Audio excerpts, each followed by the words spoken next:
Sejumlah kabupaten di Bali selama ini lebih mengandalkan pendapatan asli daerah atau PAD dari sektor pariwisata. Namun pandemi COVID-19 mengakibatkan kunjungan wisatawan ke Bali mengalami penurunan secara drastis. Bahkan tempat-tempat wisata harus ditutup selama beberapa bulan. Hal ini mengakibatkan pendapatan dari sektor pariwisata minim.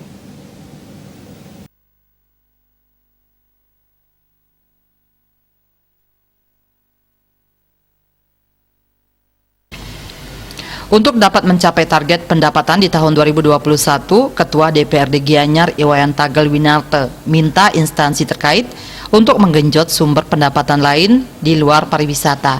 Sebab di tahun 2021, sektor pariwisata nampaknya belum bisa pulih seperti sebelum pandemi COVID-19. Menurut Tagal Winarte, kalau pariwisata belum pulih sampai tahun 2021 ini, jelas akan kesulitan mencapai target pendapatan asli daerah. Menyikapi kondisi ini, pihaknya minta agar instansi terkait menggenjot sumber PAD dari sektor lainnya seperti sektor pajak, baik pajak kendaraan, IMB, BPHTB, pajak parkir hingga reklame. Termasuk memudahkan proses perizinan agar investasi bisa tetap masuk ke Gianyar. Ia juga berharap para pelaku pariwisata bisa kembali bangkit. Wisatawan juga bisa berkunjung ke hotel-hotel dan restoran di Gianyar.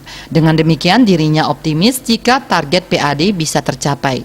Wisatawan yang berkunjung ke Bali umumnya dan Gianyar khususnya harus tetap menerapkan protokol kesehatan. Yuliantara, Denpos melaporkan.